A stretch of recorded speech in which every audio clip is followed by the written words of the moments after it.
Thank you for tuning into the Penn City Current pregame show on Bloodhound Sports. I'm Chuck Vandenberg, and the following is an interview with Fort Madison's head football coach, Derek Doherty. We'll start with a recap of last Friday's game and then preview tonight's matchup. Okay, so we're here today with the Penn City Current pregame with Coach Doherty. I don't know.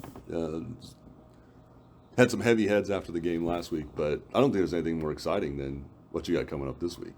I mean, yeah, I got a Burlington team that's 3-1 in the district that went up to Liberty and won up there by 2 points, and there was no points in that fourth quarter, so that had to have been a crazy fourth quarter. We had a 34 nothing loss on Friday night, but there was some signs there. I mean, after that, they scored first, and you guys turned around, smacked them right back in the mouth, went all the way down the field, and unfortunately had the turnover. What's the week been like with the Hounds out there? And you had some pretty dejected kids after the game Friday, but I'm sure that you and the coaching staff told them, hey, we still got a ton to play for here. Yeah, getting that message across to them, like, hey, we're not down and out. Like there's still a lot to play for.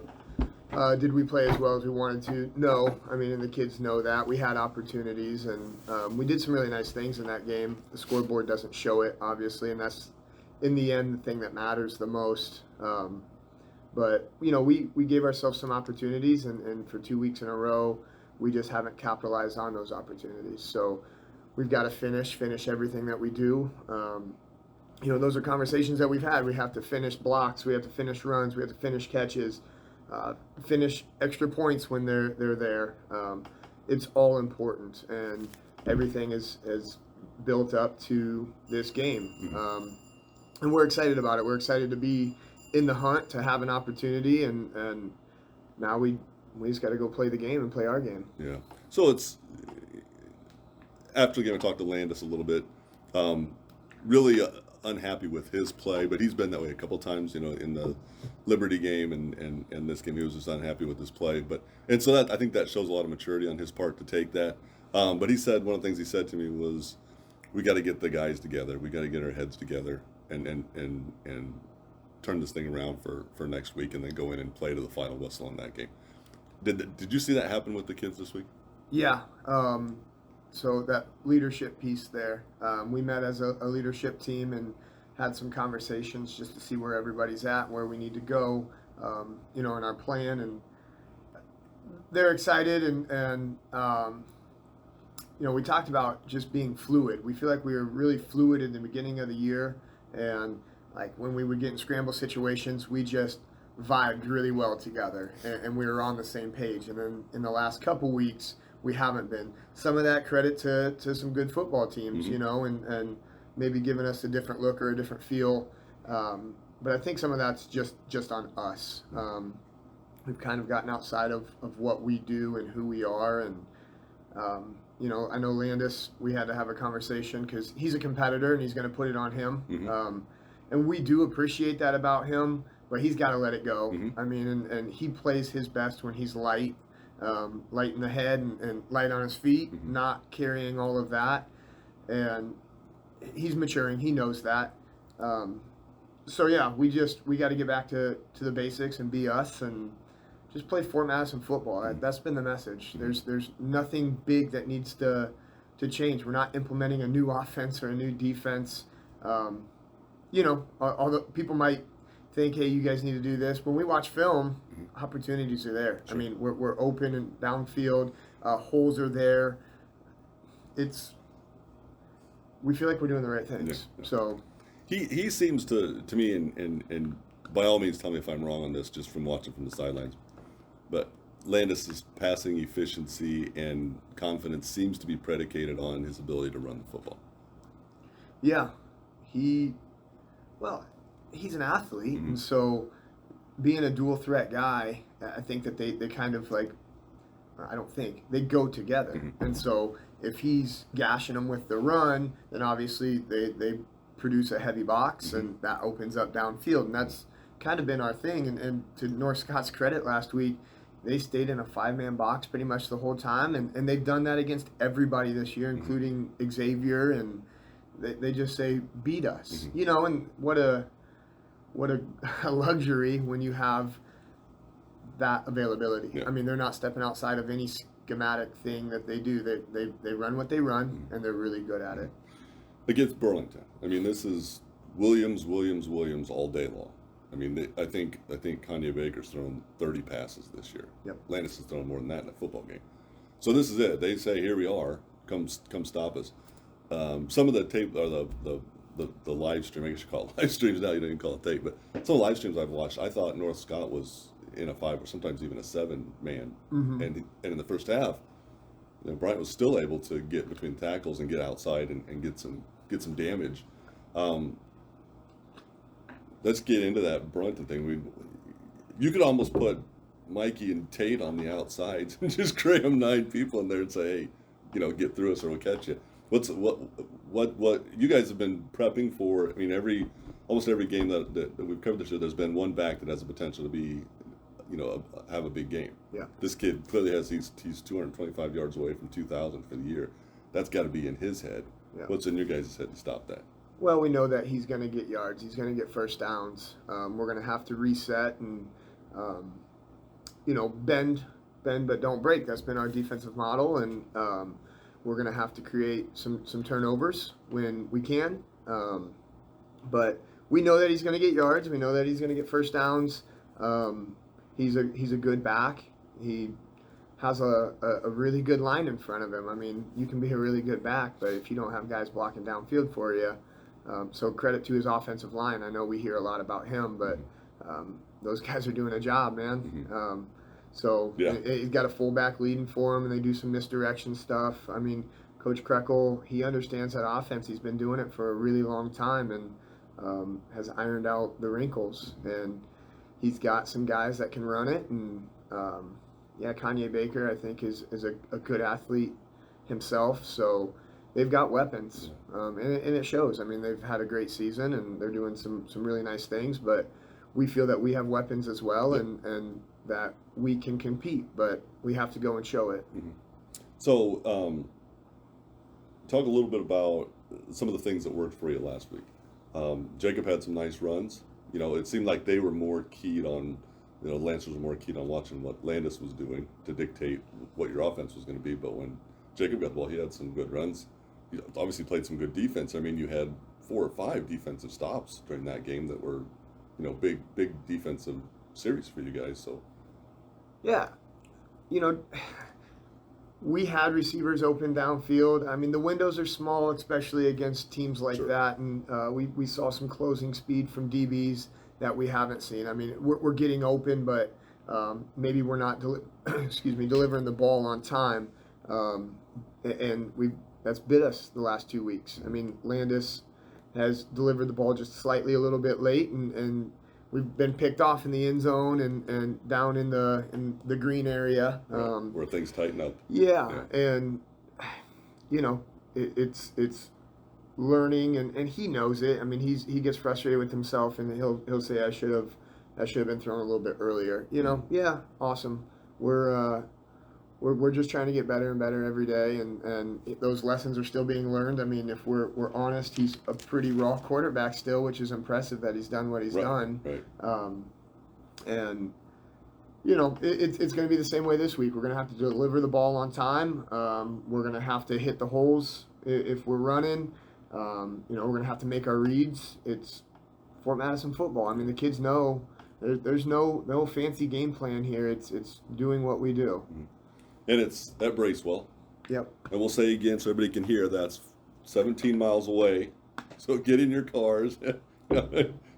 Make a plan for a pizza afterwards, but that side of the field should certainly be loaded because it's never been more of at this point, really, you say it every week, we're 0-0, but this week is, I mean, there's a lot on the table here at 0-0 going into that game. Truly 0-0, and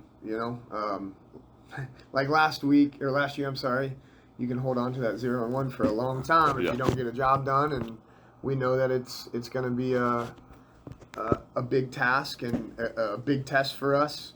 And I told the kids right away, I get excited for things like this. I'm a competitor. This stuff doesn't scare me or whatever.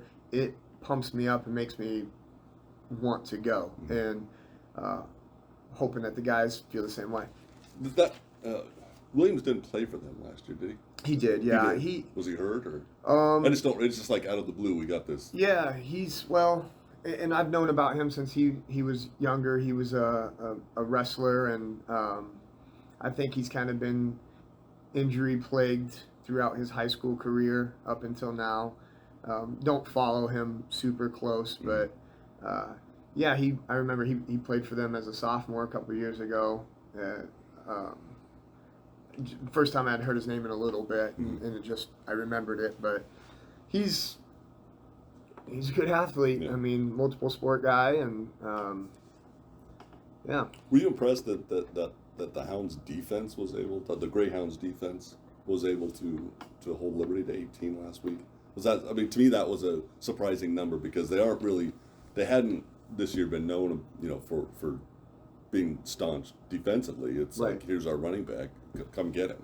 Right. Yeah. Because 23 is a really good back, and watching the game, breaking down film, man. Again, football's a game of opportunities, and I'm sure a few things change for Liberty, and the result might be different. I'm sure they're telling their guys that, and credit to Burlington for not allowing those opportunities to happen and creating enough of their own to get the win. And again, that's just the game of football. When you watch film, sometimes you're just like banging your head on the desk and going, man, if we plant a foot and get vertical, there's absolutely nobody there, but we decide to bounce it instead. And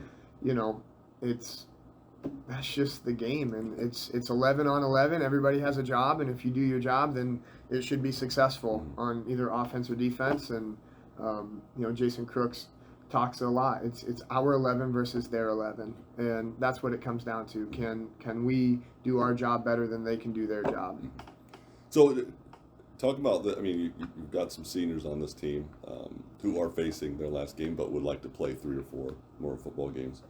What's the vibe you're getting from them this week at practice? What has it been like? Has it been up?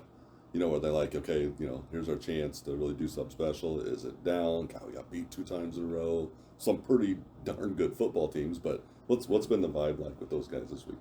We're a diverse locker room, and I mean that in how they act and react, and trying to read these guys has been dang near impossible for me, and that's been my hardest lesson this year. And it's not about me, but just learning who these guys are, and if they're quiet, that doesn't necessarily mean anything bad, or if they're super excited and laughing and joking. I mean, we've seen them play well with both personalities there, and just kind of letting them control themselves. They're invested. They've put a lot into this. It's very important to them, and they know it. I feel like they're a mature group as far as understanding that type of stuff. So we've just kind of let them be them, and practices sometimes might not be as energetic, but when we come back into the coach's office and look, it's like, man, they got a lot done and they did it really well. There just wasn't much enthusiasm there. And then there's been other times where the enthusiasm's through the roof and we're going, hey, we're not executing, and trying to balance all of that. And it's been an experience all the way up for 9 weeks now, and hopefully we've got it squared away. Yeah. Talk about your seniors a little bit. I mean, we've got some kids that have been with you since they were in Pee Wee football, Yeah. whatever they call it here. But I mean, Tony Johnson's, that Fort Madison football program has brought these kids along. I've been reading about them for 6-7 years, and then you see this final product on out there on Fridays, and you've got some underclassmen. Teague Smith and Henry Wiseman. They're contributing kids, but. Talk about your seniors a little bit and just kind of what kind of a year it's been for them, and we'll do the same thing next week when you get the win. Okay, we're not putting a lid on this thing, by the way, but I wanted to take the opportunity this week to just let you talk about some of those kids. Yeah, special group, and I truly mean that. Obviously you love your seniors every year, and you're thankful for what they do for your program. And 2 years in a row we've had a group that just committed to the process, and I think. Back when these guys were some of them in 8th grade when they started joining us for weights at 6:30 a.m.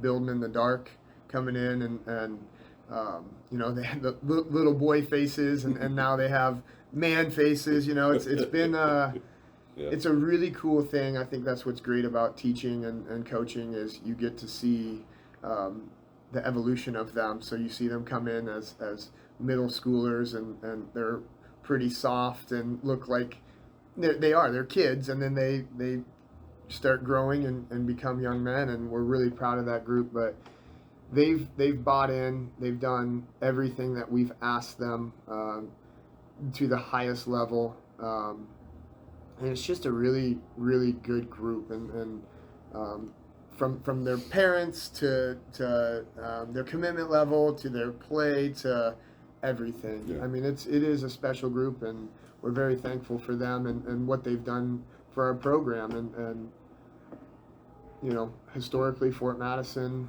everybody knows the history. So for them to turn it around, a lot of them were big impact players last year as well. So for the 2 seasons that we've had, I think that just speaks volumes of them and how special they are. And it speaks volumes of the program from the base level. Yeah. You know, how that turned around. I mean, this is my 5th year doing, you know, covering, you know, Hound football, Hound basketball, and that stuff. And so I can go back now and see Ike Thatcher and he's a sophomore. He's a sophomore, yeah. So but Tate Johnson, you know, just all these kids that I remember reading about the junior high football games, you know, and what they're. And I was like, man, yeah, these guys are winning 40-0. These guys are going to be great, you know. And you see that transition come, but you know, in those you don't go out and play the North Scots, and you don't get to see the Iowa City Liberties very much when they're doing those kind of things in these bigger programs. But you certainly see a part of this program that's generating more and more